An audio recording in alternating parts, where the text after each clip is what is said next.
Over the past 100 years or so, since the introduction of seed oils and a lot of other very harmful ingredients, then we started to see all of these chronic diseases pop up over and over and over again. We've been consuming saturated fat. We've been consuming beef tallow, butter, steak for thousands of years. And it was really only up since the 1900s when we started to consume vegetable oils, when these vegetable oils were invented, basically. You're listening to the Clean Kitchen Podcast with Kyle and Kevin Fitzgerald. Welcome back, everybody, to another episode of the Clean Kitchen Podcast. And today's a fun one. I feel like we got a lot of different health and wellness topics to talk about. Right now is definitely one of the best times to get into health and wellness. I feel like I see like a big shift happening in the health and wellness space. And with that, there's been a lot of current events and changes that are happening that we're going to talk about today. And I'm pretty excited. Yeah, there are some massive headlines that have happened in the last few weeks, and that's what we're going to really cover today, starting with two huge acquisitions. And so it's two companies that got acquired recently that I'd say, Carl, two of your favorite companies, Simple Mills and Siete. Both of these companies have been acquired in the last 6 months, and the immediate reaction when you see a big company come in and acquire these smaller, health-focused companies is, oh no, they're going to change everything, they're going to ruin this. And that's what I see a lot of the reaction, especially on social media. Tell me why those people are wrong. Tell me why people should not be freaking out about this. Yeah, well, so if you missed the news, Siete or Pepsi bought Siete for $1.2 billion, a few months ago? Yeah, maybe 4 or 5 months ago. Yeah. And oh my gosh, the internet blew up. Like at least all the people that I follow on social media. Everyone's making videos saying, oh my gosh, Siete sold out. They're going to change the ingredients in their products. I can't believe this. I'm never buying Siete again. Just so much negativity around this topic. And I actually had the opposite stance. When I saw everyone making these videos about how terrible this is, I was like, guys, let's look at the positives here. And a perfect example of this is when Heinz bought Primal Kitchen. I believe it was back in 2019. The only thing that happened from that, and if you don't know Primal Kitchen, they make all different condiments and sauces and dips and different things like that, all very, very clean, made with avocado oil. And Heinz bought them a few years ago. And all that happened was that Primal Kitchen got into more stores, like a Walmart, a Target, and at cheaper prices. That's the only thing that happened over about 5 years of Heinz having Primal Kitchen or buying Primal Kitchen. So I thought, okay, what if a similar thing happens here? Let's look at the positive. Let's be optimistic. So maybe, well, Siete, honestly, they're already in so many stores, but what if this is good? What if this means that Siete is able to get into even more stores and at even lower prices? And I don't know. I find it very hard to believe that a company like Pepsi, a huge company, would spend $1.2 billion just to change the ingredients to, maybe change it from avocado oil to a seed oil or something like that. I find that very hard to believe because Siete has such a loyal following around them. So I don't know. I like to think of the positives, but what are your thoughts on this? Yeah, I'll take this one step further. This isn't what if this is good. This is, Kyle, this is great. This is great news. When you see this, 100%, you should be excited when you see these small companies get bought out because of the reasons you mentioned. I wrote about this in the newsletter recently, specifically with Simple Mills being acquired by Flower Foods, because I thought it was fascinating. So I did a deep dive on Flower Foods. Who the heck is Flower Foods? First of all, I never heard of them. And they just spent, $800 million to buy Simple Mills? So a massive amount of money. So Post and General Mills own the cereal aisle. You go down there, it looks like there's all these options. It's really these two companies. Same thing with Kellogg? And Kellogg. Yeah, that's a good point.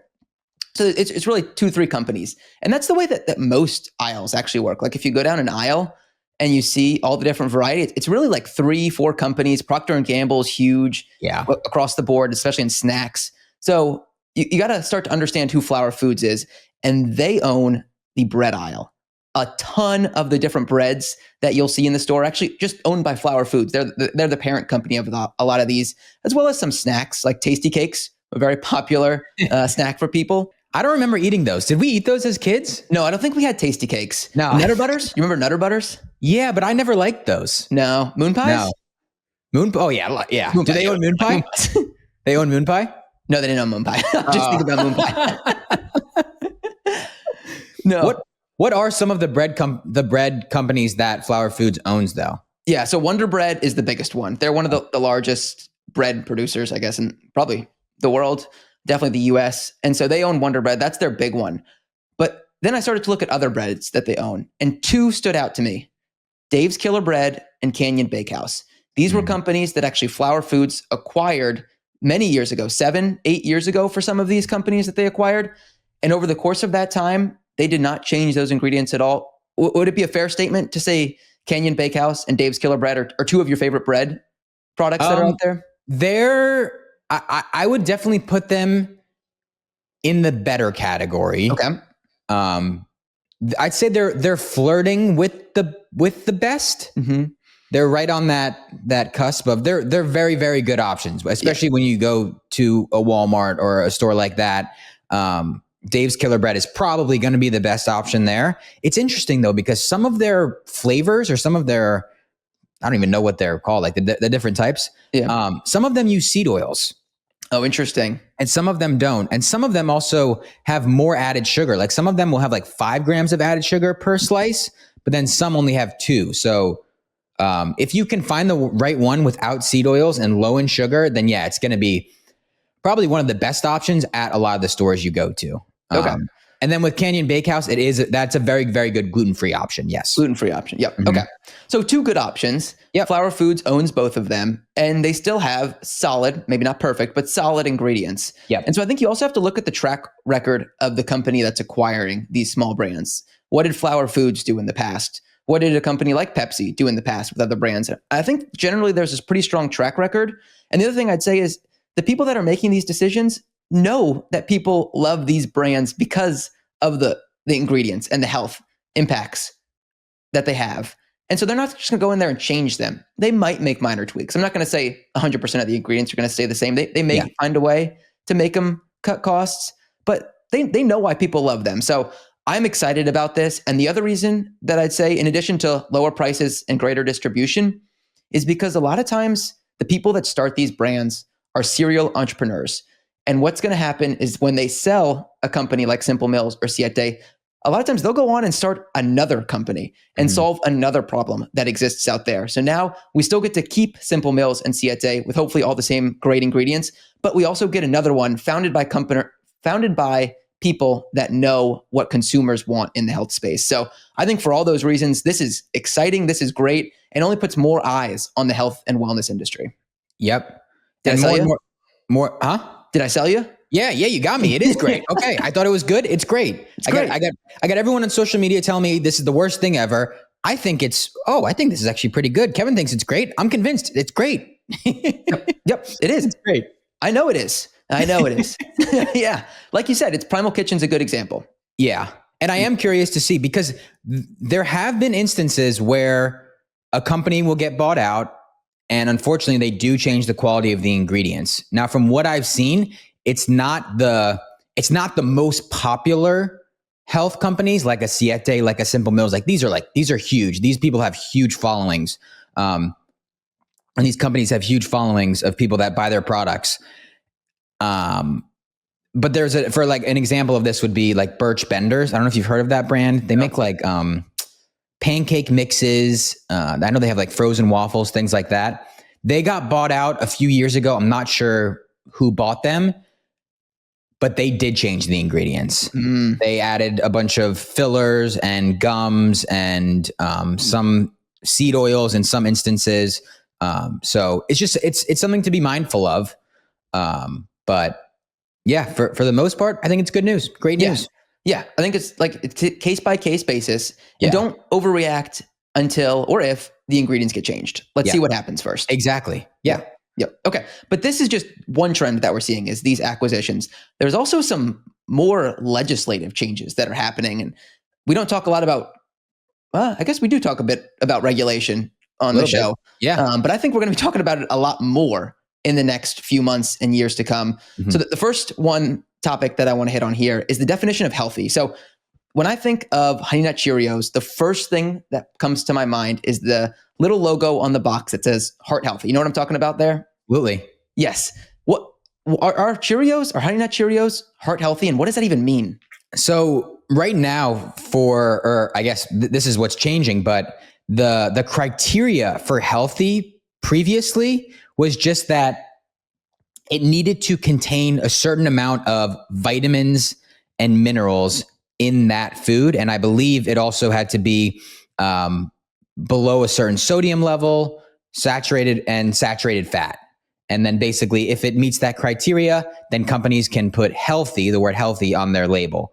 The flaw with that is that cereal companies is a perfect example of this, because they add a lot of synthetic vitamins and minerals into their product, and then they can claim, oh, it's healthy. And you can also look on the front of a lot of these cereal products and it says great source of vitamins and minerals. When in reality, these are very, very low quality synthetic forms of vitamins and minerals that your body probably isn't even absorbing. Yeah. So I'm happy to see this is changing. New criteria for healthy. And what is the new criteria, Kevin? Yeah. Before we get into the new criteria, if I look at a label, can I know just by looking at the label whether the vitamins and minerals that are added are synthetic or naturally occurring? Does it say synthetically added, or how do I know? I mean, if they're adding vitamins and minerals to the product, then it's synthetic. Like, it's either naturally in the food or they're adding it. Okay. So if you look on a label and you see a bunch of vitamins and minerals, magnesium oxide, vitamin B12, it's under the name cyanocobalamin normally. So it's like, if you see vitamins listed on the ingredients, it means they're synthetic. Okay. So if they're naturally occurring, like maybe beef has a lot of vitamins and minerals, right? Yeah. They're not going to list that as an ingredient. Correct. Because it's just naturally occurring there. So if you see it, that might be a yellow flag, not immediate red flag, but a yellow flag to think to yourself, how are these vitamins and minerals getting in here?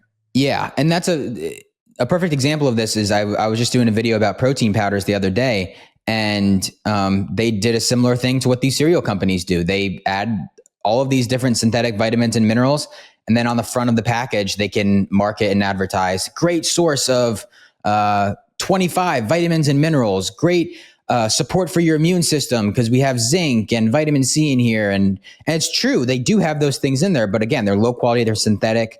Is our body actually absorbing them? Probably not. It's better to get our vitamins and minerals from real whole foods. Yep. We all know how important it is to drink more water, but let's be real, it's hard to trust what's coming out of the tap. And studies show that 3 out of 4 homes in America have harmful contaminants in their tap water, and some reports even say virtually every home has them. That is why I use AquaTrue. It's the only water purifier I trust, and unlike ordinary pitcher filters, AquaTrue uses 4-stage reverse osmosis purification process to remove 15 times more contaminants, including things like PFAs, microplastics, chlorine, fluoride, arsenic, and so many more. And honestly, I could taste the difference immediately. My coffee, my tea, and even the water that I use to cook with just tastes so much cleaner. And the best part, no installation or plumbing is required. All you do is plug it in and you're set. And the thing is, just one set of filters from their classic purifier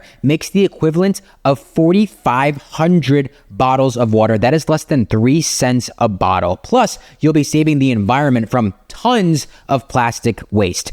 If you're serious about clean water, now is the time, because AquaTrue is giving our listeners 20% off any purifier. Just go to aquatrue.com and use code CLEANKITCHEN at checkout. That's AQUATRU.com and enter Clean Kitchen, CLEANKITCHEN, to get 20% off. It's got a 30-day money-back guarantee, so there's no reason not to try it. Go grab yours today and start drinking water the way it is meant to be. Clean, pure, and actually safe. Now back to the show. Well, speaking of, so there's two new criteria that are going to be required for putting the word healthy on your label. Yep. And the two criteria, first is that the product has to have a meaningful amount of food from one of the real food groups. So you think fruit, vegetables, grains, protein, dairy, those types of real foods. So it has to have that. If it's not, it's going to be really hard to be healthy. How are you going to synthetically create healthy? I think that's going to be a lot tougher to do. And then the second is you have to take into account added sugar. So this is really interesting to me. I want to talk about this. In order to have the word healthy on your label, you can have no more than 5% of the daily value of the added sugar per serving. And what that means is on a daily basis, the FDA, USDA recommends about 50 grams of added sugar. So no single serving can have more than 2.5 grams of sugar. 2.5 grams of sugar, of added sugar specifically, feels low to me. Does that feel low to you, Kyle? That is low. Yeah. And it kind of depends like where that added sugar is coming from as well. Like very, very popular sweetener is cane sugar or high fructose corn syrup. Those are probably the two most popular. And yeah, you're going to want to avoid that for the most part. If there's 2 or 3 grams in a product of cane sugar, of high fructose corn syrup, I'd say no, skip it. But if cane sugar, I don't know, that I start to get a little more lenient, especially if it's like a dessert and you want something sweet. 2 or 3 grams, I think it's perfectly fine. When you get into like maple syrup or raw honey, which are going to be my two preferred sweeteners, you can have 5, 10, 15 grams of added sugar coming from maple syrup or raw honey. And in my opinion, that's perfectly fine. These are unrefined natural sweeteners. They contain a lot of antioxidants, vitamins, and minerals. Speaking of vitamins and minerals, these sweeteners are naturally high in vitamins and minerals, in which case I think it's totally fine. So I love this new criteria. Basically, they're saying, hey, if you want to claim healthy, this product has to have real food and has to be low in sugar. Overall, this is trending in the perfect direction. 100%. Trend is in the right direction. Is it perfect? Probably not. But that doesn't mean it shouldn't be a step in the right direction. Like you said, just to see changes like this being discussed and starting to happen is amazing to see with what has occurred over the last few years with Americans just getting more sick and fatter. And so this is what needs to happen. We talk so much, I feel like, about marketing terms on the podcast, like deciphering what it means. And that shouldn't be the job of the consumer to decipher what these marketing terms mean. Like it should be obvious when you're eating something, whether it's good for you or it's bad for you. You shouldn't have to have a degree in health and nutrition or biology to understand what these words mean. Like the one that always sticks in my head is with, I think, eggs and chicken, is they'll always say like no antibiotics or not, the chickens haven't been fed antibiotics or something like that. It's like antibiotics have been illegal since the 1950s. Yeah, of course you're not using antibiotics, but it just sounds better. It just sounds good. So I'm excited about this. I think being transparent about what these terms mean is huge. And so this is really exciting to see. Yeah. And there was another change too that they made. Like they're going to start putting some sort of nutrition facts on the front of the package. Have you seen this? I've only briefly seen it. What is it about? So apparently, and I don't know when this is getting implemented, but very soon they're going to put a small nutrition facts little sticker panel on the front of the package that talks about sodium, saturated fat, and added sugar. And basically it's going to say the amount of each of those things in the product, but it's going to label it as either, I believe it's low, medium, or high. And basically it's just like a quick thing. You look at a package and you see, okay, this is high in sodium, this is high in saturated fat, and this is whatever, medium in added sugar. And it's supposed to just give consumers, I guess, just a better idea of what they're buying if they're looking at those things. Yeah, 100%. I love this too. It's the same theme. It's transparency. It's making it super obvious. I think that's what you talk a lot about on your stories and the reels that you make, is just like, let's decipher what these things mean that you're putting in your body and make it obvious for people. And that's what these two things are doing. Defining what criteria you need to meet to put healthy on your box, and on the front, putting whether these ingredients are low, medium, and high. Like if someone sees 8 grams of added sugar, like how do I know what that is? Is that high? Is that low? And so this is what that does for people. Yeah. Again, this is definitely trending in the right direction. I would say still things like saturated fat is still being demonized for how bad it is, and maybe, the fact that it causes heart disease and cardiovascular disease and all these things. So if, for example, if this little nutrition panel was on the front of beef, it would say very high in saturated fat, and that would probably make a lot of people not want to purchase that. When in my opinion, if you get high quality grass-fed beef, that's one of the most nutrient-dense foods you can consume. So again, there's some flaws to this, but overall, very happy to see this. Again, we're trending in the right direction. Yeah, 100%. That's what the exciting part is. Speaking of all these news stories, there was another one that just came out this week about red dye 3. So I think red dye 40 is the one that I see very popularly talked about with some of the side effects that it has, and really trying to avoid that, especially in kids. But red dye 3 is another food dye that's commonly used. What is red dye 3 and why is it being banned? Yeah, well, red dye 3 is exactly as it sounds. It's an artificial color, petroleum based, and this is crazy to me. This is crazy because in the 1990s, red number 3 was banned from cosmetic products. So you can't put it on your skin. You can't put it on your skin because of its links to cancer. I think it was specifically in male rats is what the study was. But again, in the 1990s, banned from cosmetics. But all of this time, it's been allowed in food.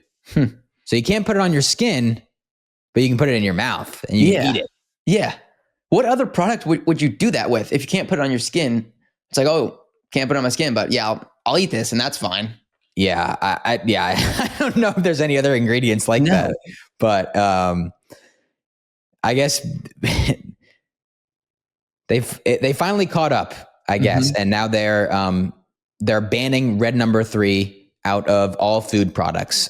Companies are going to have, I think it's like 2 years. They're going to have until early 2027 to actually phase out this ingredient out of their products. So don't wait until the ingredient is permanently gone. You can start now reading labels, stop buying red number 3. And that goes with other artificial colors as well. But yeah, I mean, again, I'm happy to see it trending in the right direction, banning artificial colors. Yeah. So you commonly see this in beverages, candy, maybe some kid snacks to make it look a little bit better. But my question would be, why ban red dye number 3, but allow some of the other red dyes that are going on? Do you expect others to continue on this trend? I would think that they would slowly ban each of these. Yeah. I don't know the behind the scenes of why they decided to start with this. Obviously there's been studies that show it's linked to cancer, but all these artificial colors are very similar, and I think they're all very negative. They have negative health effects. So I would like to think that, slowly but surely we're going to see a lot of these being phased out and banned. Yeah, I completely agree. I think this is the way of the future, is getting rid of all the junk that's in our food. We've been polluting our food for the last 40, 50 years. And so now it's time to take a step back and really understand what these ingredients are doing to our body and start to remove the bad ones and focus on the good ones. I think that Paul Saladino, we talked about it on last week's episode. The 2 areas that he thinks are going to be big trends for 2025 are seed oils and food dyes. And within the first 2 weeks of 2025, we got our first big headline that red dye number 3 is banned. So good call. And did you see the new thing about seed oils for a very popular fast food restaurant? I did not. So this was just out yesterday, I believe. Steak and Shake is removing seed oils from the making of their fries. And instead, they're going to be using 100% beef tallow. Wow, that feels huge. That is huge. Especially going right to beef tallow. Like, I would expect avocado or olive oil to be the next logical step, but beef tallow. Beef tallow. Yeah. I was over at mom and dad's house last night. They're staying here in Florida in Del Rey, and I was sitting at the table talking to dad, and mom's looking at her Instagram, and she's like, Steak and Shake is going to be using 100% beef tallow instead of seed oils. I was like, what? I was like, that's huge. Mm-hmm. That's really big news. Yeah. Are they getting rid of seed oils across the restaurant, or is it just for the fries? That I don't know. As far as I know, it's just for the fries as of right now. Yeah. It's a good place to start, right? Test it out. See Absolutely. how it goes. Yeah. Absolutely. Yeah. I mean, the seed oils in fries, that's like one of the worst things, because I don't know how often they change out that fryer, but that oil is just heating and just sitting there for a while. So with the seed oils, they're so high in these polyunsaturated fats, so they're prone to oxidation very, very easily. So the more you just let them sit, and the more you just let them heat up and get hotter and hotter and hotter, the more they oxidize and the more toxic they are when we consume them. And beef tallow, I love that they're using beef tallow, because beef tallow is a saturated fat, meaning it's very, very stable. So it's not going to oxidize. It's not high in these polyunsaturated fats. It's not high in omega-6. It is high in saturated fat, which some people might be concerned about. I am not one of those people. Mm-hmm. Why are you not concerned about that? We've been consuming saturated fat. We've been consuming beef tallow, butter, steak for thousands of years. Mm-hmm. And it was really only up since the 1900s when we started to consume vegetable oils, when these vegetable oils were invented, basically. And we've been told that the vegetable oils and the seed oils are good because they are low in saturated fat, and saturated fat causes heart disease. Now, this is like a rabbit hole we're going to get into, but high level, I'd say we've been consuming these fats for thousands of years. We never had high rates of cardiovascular disease, of cancer, of chronic disease. But over the past 100 years or so, since the introduction of seed oils and a lot of other very harmful ingredients, then we started to see all of these chronic diseases pop up over and over and over again. And in my opinion, the saturated fat is not the problem. The saturated fat from beef tallow and butter and steak is not the problem. And those are foods I consume regularly. Yeah. Oh, I'll play a little bit of devil's advocate. I'll push back on this one a little bit. Uh-huh. So you say we've been consuming it for thousands of years, but if you look back in history, people were dying at such a younger age. Like, how can you look at that and say, oh, just because we've been consuming it for a long time, like we used to do things back then that were also not good. So just because we did it back then doesn't mean it's necessarily good. Why is our life expectancy increased to, I think most people, like a ton of people live to over 100 now. It's kind of crazy how long people are living. Is that because of removing things like saturated fats from our diet? Were people dying earlier? Yeah, life expectancy has continued to increase as time has gone on. Yeah, life expectancy. Yeah, so people are getting sicker, sure, but they're living longer because we can keep them alive with good medicine and polyunsaturated fats and vegetable oils. And vegetable oils, yeah. The argument that I've heard to this is that, one, there were a lot of child deaths, like once. I don't know how old children were, but they would develop these maybe contagious diseases or different things like that and be more susceptible and die. So I've heard that is one of the main reasons that the life expectancy used to be so low. But apparently a lot of people would live long lives. And to your point about nowadays the life expectancy is higher, we're keeping people alive longer, but are they actually living healthy lives? Yeah, that's a fair question. Or are we just pumping them with drugs so they can stay alive, but they can't move, they can't walk, they're in bed? Mm-hmm. And just look at the chronic disease in general. Chronic disease was almost non-existent 100 years ago. Yep.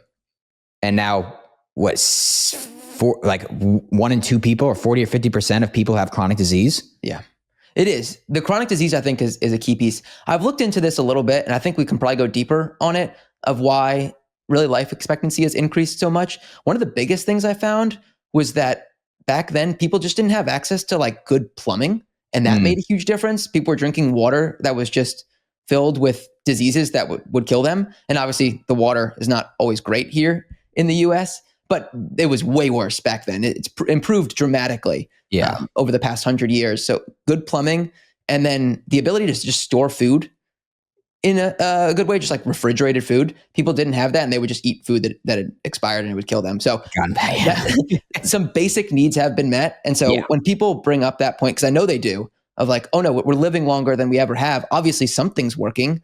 I think those are actually the answers. It's not the polyunsaturated fats. I was just pushing back. Yeah. And it's like, to me, it's like more, look more at the quality of your life. Are you healthy? Are you moving your body? Are you doing the things that you want to do? Or are you fat, sick, in bed, can't walk, and on 10 different prescription drugs just to keep you alive? Yeah. Yep. Agreed. Okay. Anyway, big news. Steak and Shake now using beef tallow. Yes.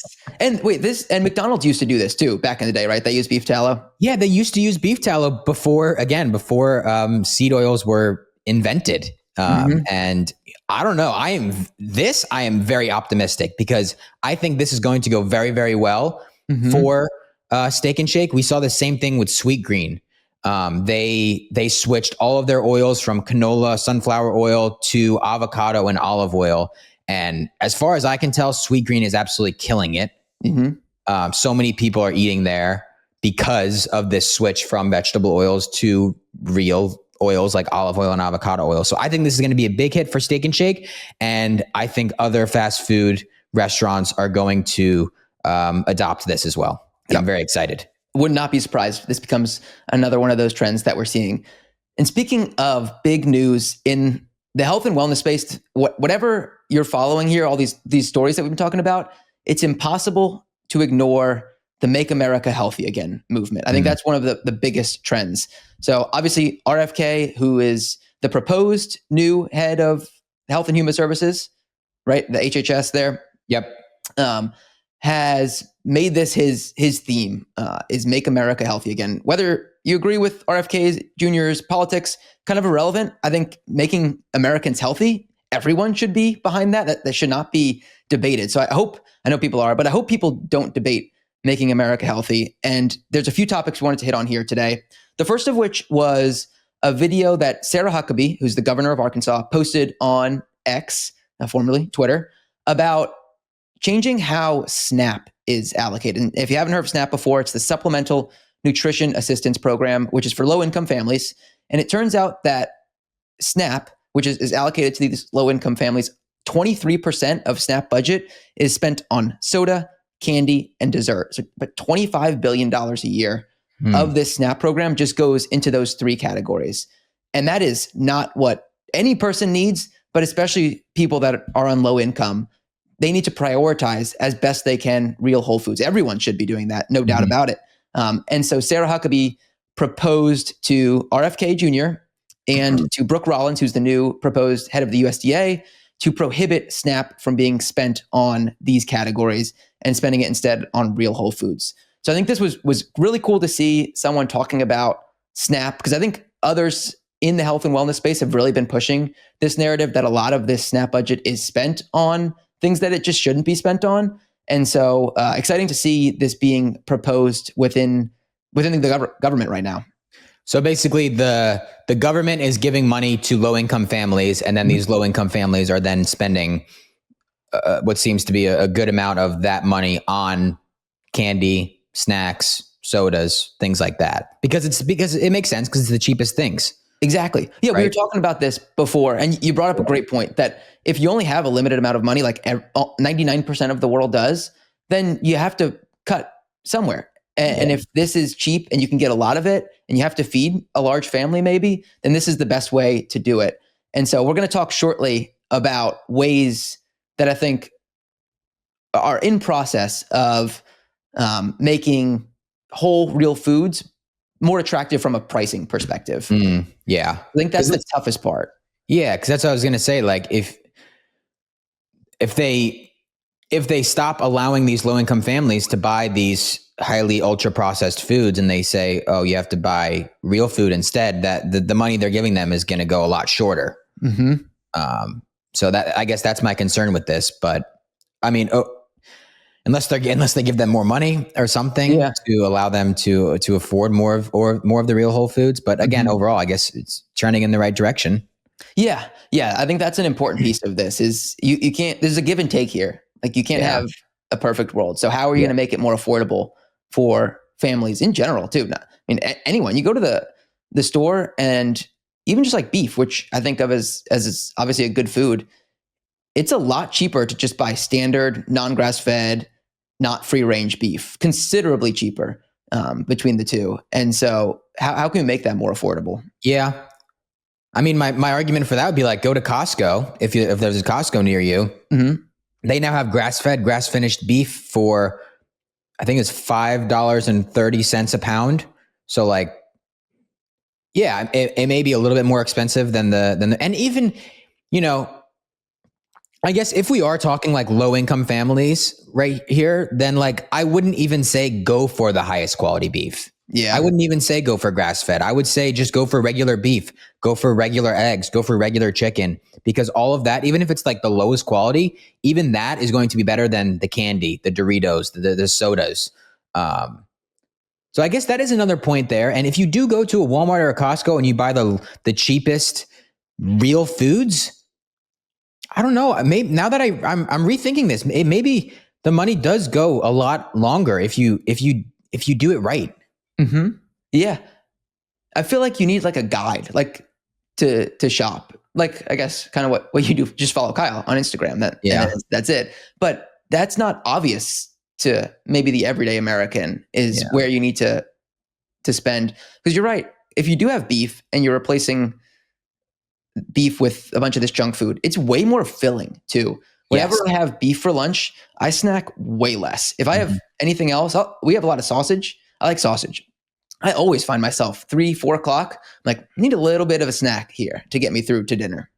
Yeah. When you eat the sausage, you're saying? When I eat the sausage. Oh, interesting. Yeah. Even if you were eat like the same amount? Yeah. Interesting. Well, maybe I just don't eat as much the quantity. Yeah. Beef is typically a lot higher in fat too, saturated fat, which naturally fills you up, naturally satiates you. So yeah, that's interesting. Yeah. But this is just being proposed, right? This hasn't gone through yet. That's right. Simply a proposal at this point. So something we'll keep an eye on. Yeah. And hopefully there's like just having this discussion, I think is a positive, like talking about this, understanding how much money is being spent on these low quality foods within the snack program is really important. Just clarity here. Yeah. Okay. So that's one thing. And then there was another article that came out where this journalist kind of predicted RFK Jr.'s path, what she thinks that he'll accomplish over the next few years. And she broke it down into a 4-point plan, which I thought was really easy to digest, pun intended, of what she expects to happen. And so I want to go through these bullet by bullet and get your thoughts on them. Okay. So the first, which he's been very vocal about, is proposing a tax on sugar and soda. So right now, like we said, go to the grocery store. It is cheap to buy a 12-pack of soda compared to maybe like a 12-pack of Spindrift. Like that's a big price difference. Oh yeah, that's a big, Yeah. So in order to discourage the consumer from just buying the soda, there's going to be this additional tax that you'll have to pay. I was actually talking to Brooke about this, and this was proposed in Washington a few years ago, Washington State, and people, she said, went crazy about it. They wanted their soda cheap. And so I don't know how this one will be received because people love their soda. Yeah. They're addicted. They're addicted. Yeah, they are addicted. So what? They're basically proposing a higher tax. A higher tax on soda. So if you're buying a case of soda, you're going to be taxed more on it. Yeah, people are not going to like that. People are not going to like that. So I think this was actually done before with cigarettes back in the day, where in order to discourage people from smoking, there was a higher tax on cigarettes. So it's almost putting soda in the same category as cigarettes, which I think is a bold statement. Obviously, none of this has happened yet. This is simply talking about this at this point. But I think that's really interesting. And I think it's arguable that it is just as bad as cigarettes. If you get a can of Coke, you're consuming 40, 50 grams of high fructose corn syrup, caramel color. If you're getting a Diet Coke, you're getting a bunch of artificial sweeteners. And most people aren't drinking one a day. Yeah. They're not treating themselves. Oh, okay, I'll you know what? I'll just have one. I've been good today. Let me have one. No, they're drinking 4, 5, 6, 7 Diet Cokes and Cokes a day. They're consuming hundreds of grams of high fructose corn syrup, so many artificial sweeteners, so much caramel color, so many of these ingredients that I don't know if there's. I'd be curious if there's ever been a study like comparing soda to cigarettes, but it's not good. The soda is not good. So I am happy to see something like this that, this soda is a little bit more expensive. I mean, I don't know. People are addicted to their soda. I don't know. People are going to be upset about this. This is not going to go over well. Yeah, this is going to be bad. But just some stats. So obesity, the reason that I think this is being proposed is because of the obesity levels here in America. So 75% of US adults are either overweight or obese. I think it's 45% are just straight up obese, which is crazy. Almost half the population is categorically obese. And 75% either overweight or obese. Exactly. 75%. Yes. Go think of 4 people that you're friends with or you hang out with, family members even. 3 out of 4 of those people might be overweight or obese. That's what this is saying. 3 out of 4 people in the US. Maybe you're the one. It's crazy. That is crazy. Yes. So it seems like a crazy proposal to tax soda, but then you look at the numbers and you're like, actually, we got to do something now. Like something has to happen. And the reason is because being obese or even overweight puts you at risk for a lot of other diseases. Specifically, I think cardiovascular disease becomes a real issue when you're obese. We were talking about this before, but I think a good analogy is a car, and your heart is the engine. And if you're not going to fix, or maybe like being obese is the engine, I guess. Yeah. Being obese, your weight. Everything else that takes place in the car, the AC, the transmission, it all relies on the engine working properly. If you've got an issue there, other things are going to start to trickle, and you can fix all the other things slowly, fix them over time. But until you fix the core issue here, the engine, like yourself being obese, then the other things are just going to keep reoccurring. Yeah. So you can keep putting Band-Aids on all these other things, maybe all these symptoms that are popping up. Oh, you're overweight, or you're obese. And then you start to develop gut problems, and then you get a drug for that. And then you start to develop migraines, and then you get a pharmaceutical drug for that. And it's basically just like, and then you have heart problems, then you get a drug for that. It's like, well, maybe let's fix the root issue here. Let's fix the weight. And how do we fix the weight? Well, we start to consume way more real whole foods, and just as a side effect, as you start to consume real whole foods, a lot of those symptoms go away. So,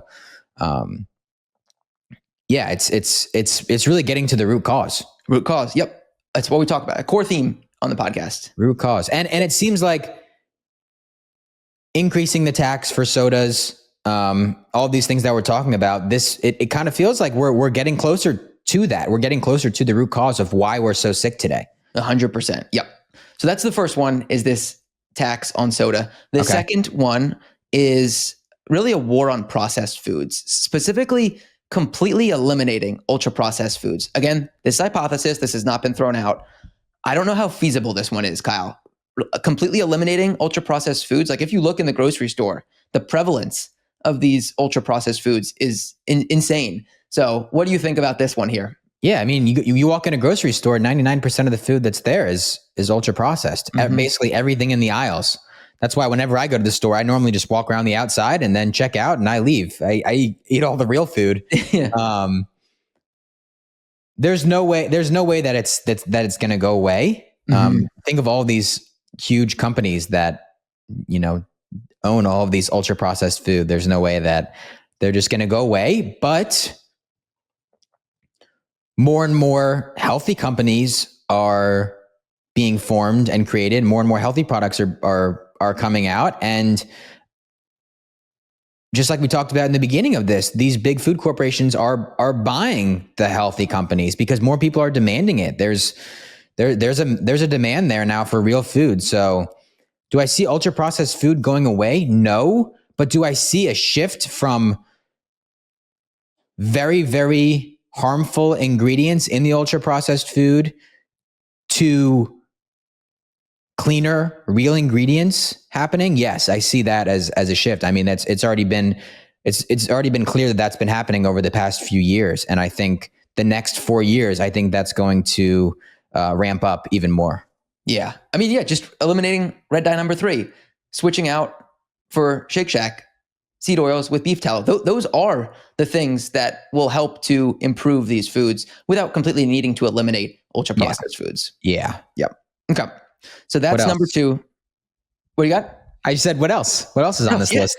Number 3 on the list here is discussing a war on pesticides. So we've talked about glyphosate a ton on this podcast, but this is all about restricting the use of pesticides that are sprayed on food. So a lot of crops, soy, wheat, cotton, oats, all these things that are ingredients in our food, in order to grow faster and kill off bugs that might be on these crops, they're sprayed with glyphosate constantly, which is, God, what was glyphosate? What quick one-liner here? It's the active ingredient in Roundup, which is an herbicide. Yep. So and like you said, like glyphosate is sprayed on the most common crops is corn, cotton, soy, wheat, oats, chickpeas is also a big one. And yeah, like you said, they use it to kill off any bugs or animals that are there that they don't think should be there, and weeds that are growing in that area as well. But it's been shown glyphosate, which is probably the most popular pesticide or herbicide. It's heavily sprayed in. It's been shown to not be good for us, not good for our gut, not good for our brain, not good for a lot of things. Right. Yep. And so the proposal here would be eliminating a lot of the usage of these pesticides, which I think would be really exciting to see, and which would mean you'd see a lot more organic products on the shelves. So if you see organic, that means it has not been sprayed with pesticides or herbicides. Correct. And that would be the big change here. Correct. Yeah. If you see organic, it means it hasn't been sprayed. Now, it still can be contaminated with these pesticides and herbicides. A perfect example of this was when I went to California a couple of years ago to tour an almond orchard. And we were driving down this road, and I've talked about this story before, but we were driving down this road, and on the left side, it was an almond orchard, and it was conventional, meaning that they were spraying it with different pesticides and herbicides. And you could tell, like, there was no life. There was no green grass. It was just like dirt and then these trees. And on the right side of the road, it is a regenerative farm, an organic farm, and there's green grass everywhere. There's animals out there roaming on the land, and there's just a lot more life over there. And I could totally see how easy it is for the pesticides and herbicides on the left side that are being sprayed to easily go across the road onto the other side of the regenerative agriculture farm and get contaminated. So yes, you're right in that when you say organic is not directly sprayed, but it can be contaminated from other nearby farms, which is a concern, which is why next step or like next level would be glyphosate free. That's what a lot of companies are doing now.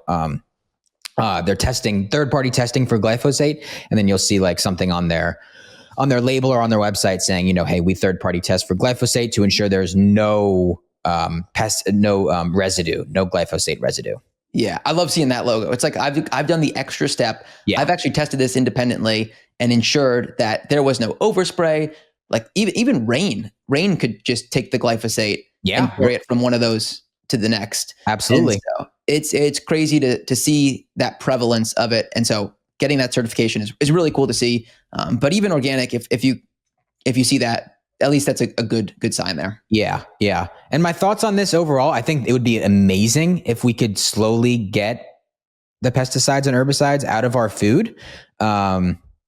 I see this one being a challenge for sure because I've seen firsthand, I've visited a few farms now, and I see the work that goes into an organic farm or a regenerative agriculture farm. And for those that don't know, regenerative agriculture is basically a step above organic.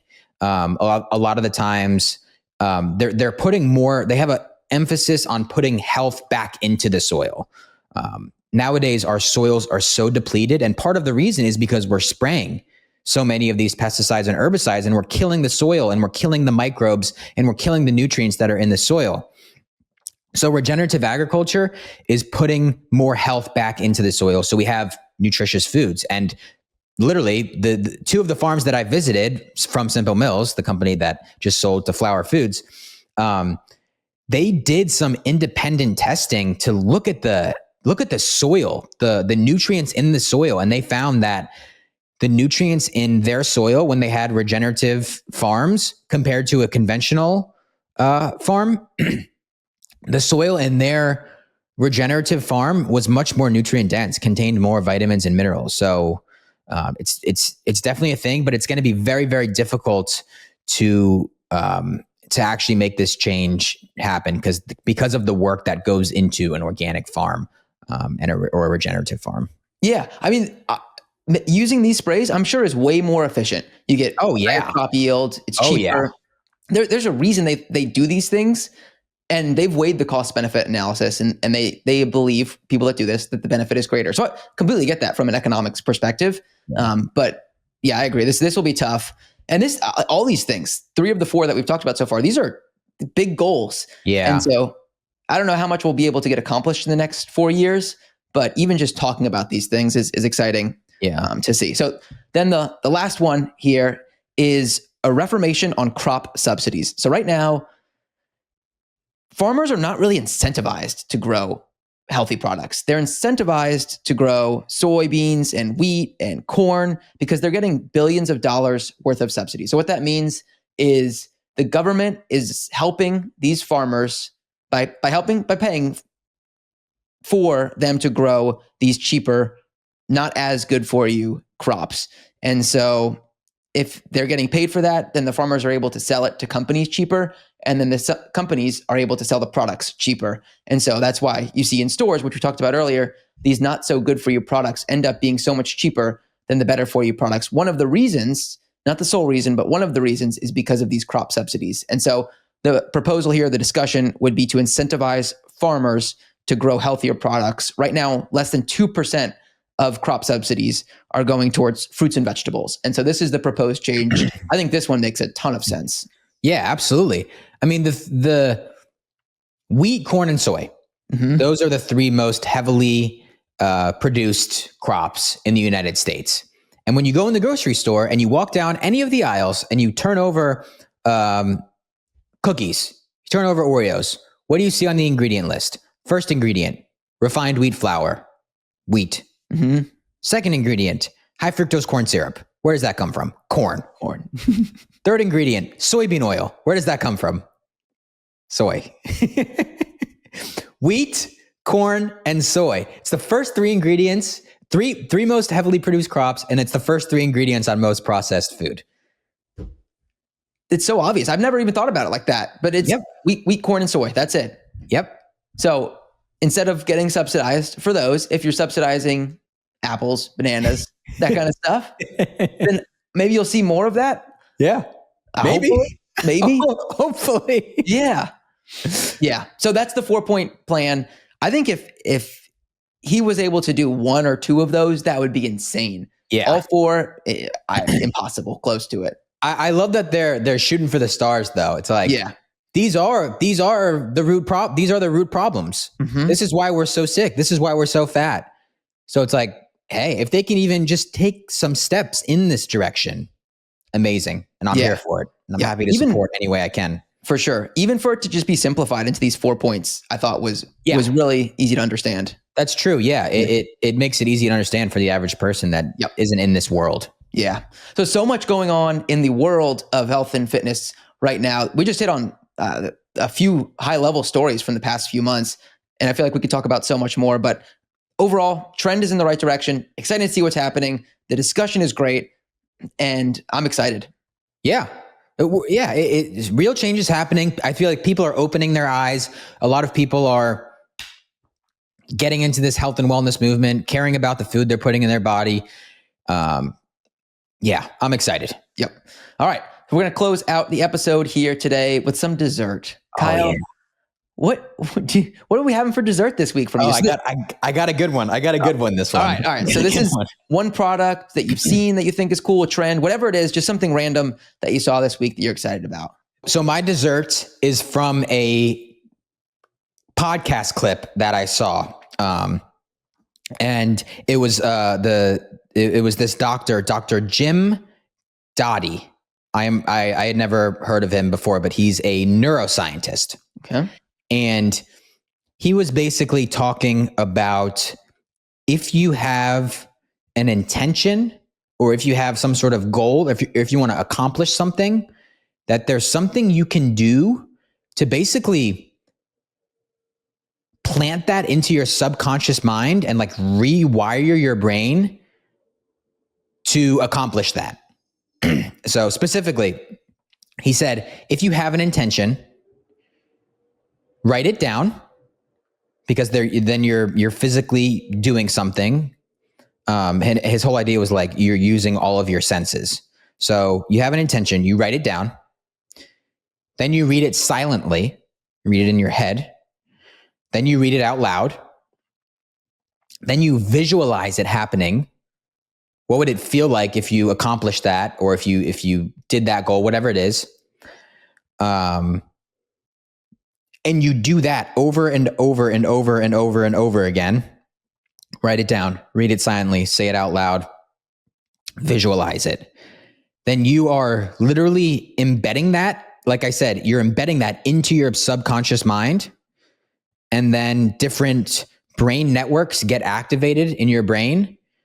And you're quite literally like changing your brain. And from there, I'm not sure exactly what happens, but basically you're maybe subconsciously going to be working towards that goal without even really thinking about it. Have you tried it yet? No, I haven't. I literally learned this like 2 days ago. Have you thought of what it would be that you'd write down? It would probably be something music related. Mm-hmm. If I were, I guess I haven't done this specifically of writing it down, saying it in my head, saying it out loud, visualizing it. I have done like some visualization things before. And I feel like I've had a lot of little things that have happened that kind of go along with this. So no, I haven't specifically done this, but I am eager to try it. And obviously it's not like, oh, you do it once and it's like, if you're like, oh, I want to make $1 million, do it once, like $1 million is just going to pop up. But I just thought it was really, really cool. It's like, it's all science. Like, it's not like, and that was the main thing of this. It's not like woo woo type stuff. It's like science. Like you're literally, but just by doing this, you're literally changing your brain. Yeah. Which anyone can do. Yep. So that's my dessert. Free. I like it. I think you got to test it out and let us know how it goes. See if it's effective. I'll follow up. There's something about though, just having something constantly in your mind, like just being able to work towards that. Like a lot of people say, I want to look at the workspace of someone and then I can really understand what it is that they do and if they're effective at it. Cause you can see like what notes do they have around their workspace or what's constantly in front of them during the day. Cause that's what is going to be in their mind during the day. So a lot of people write like notes, quotes, and put it on their workspace. So they're constantly seeing that same thing over and over again throughout the whole day. So it's the same kind of idea, I think there. Yeah. Yep. Constantly being exposed to it. Exactly. Yeah. All right. What's your dessert? My dessert also came from a podcast from Pardon My Take, actually, which is a Barstool podcast. They were interviewing Dana White, who is the founder of UFC, super cool guy. Actually just joined the board of Meta this 2 weeks ago. Oh, really? Yeah. So Dana White was in the news a lot. So they had him on talking about stuff. And at one point they're like, you look really good. Like, what have you been doing? And he said, I've been doing the Superhuman protocol. Have you ever heard of this? I follow someone that that's what his thing is, like Superhuman, but I don't know. Huh? Gary Brecka? Oh. No, I was thinking of someone else, but Okay. yeah, I know Gary Brecka. Yeah. So Dana White partnered with Gary Brecka. I guess Gary Brecka, it sounded like he had developed this Superhuman protocol.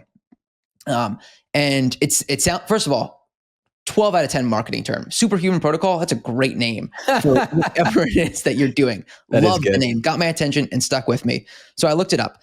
And so he does this every day, Dana White does, and he's been doing it for the past 2 years.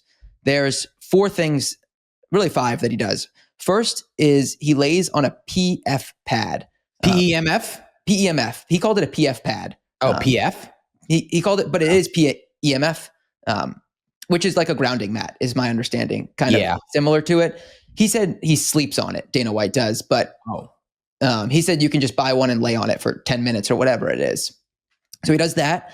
The next thing he does, this is all in order. This is how he starts every day. So he sleeps on this PF pad, and then he wakes up and he does a cold plunge. He does 50 degrees for 3 minutes, and then he does oxygen therapy.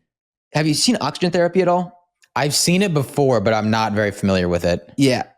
There's a video we'll link in the description where Gary Brecka explains the science behind it, but you're basically like pumping more oxygen into your lungs, and it allows you to get stronger and stronger at breathing, kind of. Like that's I'd say the very simplest explanation of it. Okay. Gary Brecka does a great job explaining the actual science behind it. So it is oxygen therapy. He wears the mask and pumps oxygen in while he's on the treadmill for like 10 minutes.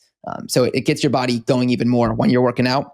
Then he does red light therapy for 20 minutes. He lays in almost like a sauna looking thing, and he just does red light therapy for 20 minutes, and then he works out. He said he's been doing that for the past 2 years, this every morning. He said he feels like he's 25. It's insane how much this has had an impact on his life, this Superhuman protocol. He swears by it. It was really exciting listening to him on the podcast, and then I watched the video of him doing this afterwards. He walks through the whole thing, and obviously he's got a ton of money, and so he's got state-of-the-art everything. But they end the video with Gary Brecka explaining how you can do some of this for free, which is grounding, getting outside and just standing on the ground in the grass, walking around, getting morning sunlight. That's equivalent somewhat to red light therapy, that morning sunlight, especially the first 45 minutes. And then the breath work, instead of oxygen therapy, which I'm sure is expensive to buy that machine, you can do breath work. And he talked about the Wim Hof method, which I think you've talked about too before. Oh yeah. And so instead of buying all this stuff, you can do these things today for free. I thought that was a really cool way to end the video. Yeah. I love all of that. Yeah. Yeah. And I guess I kind of already do a lot of those things, which makes me feel good. The free ones for the most part. Ones. Yeah. Red light. I have a red light panel, but grounding, getting sunlight. All very, very important. I know Dana White too, he went on he totally transformed his diet. I want to say like a year or two ago as well, which I know he's talked about that a lot as well on podcast, but that's great. Yeah. Superhuman protocol. Look it up. Yeah. Yeah. I'm going to be even more intentional about the things that I do now and incorporate that even more. It made me want to do red light consistently. I don't do it consistently. I do a bad job of that. That was my biggest takeaway. Is at one point, Gary Brecka was like, if there was one biohacking thing that you could do that's the most effective, it's red light therapy. Really? Yeah. Ahead of all the other stuff, which is all important. But red light therapy, the impact that it can have doing it consistently, insane is what he said. All right. I'm going to be better about that too. I do it, but not as consistently as I would like to. Yep. Agreed. Yeah. Yep. All right. That's it for dessert. All right. Well, that's it for dessert. And that's it for the podcast. Thank you so much for listening, everyone. Don't forget to subscribe on YouTube, leave us a rating or review on Spotify or Apple Podcasts, and we will see you guys next week. All right. Peace. The Clean Kitchen Podcast is for general informational purposes only and does not constitute the practice of medicine, nursing, or other professional healthcare services, including the giving of medical advice, and no doctor-patient relationship is formed. The content of this podcast is not intended to be a substitute for professional medical advice, diagnosis, or treatment. Users should not disregard or delay in obtaining medical advice for any medical condition they may have and should seek the assistance of their healthcare professionals for any such conditions. As always, talk to your doctor or health team first. Thank you for listening to the Clean Kitchen Podcast. This is a Wellness Loud production produced by Drake Peterson and Chantilly Toison, edited by Jason Siegel and mixed by Mike Frey. If you like this episode, don't forget to share it with your friends, subscribe, and give us a 5-star rating. For more shows by my team, go to wellnessloud.com.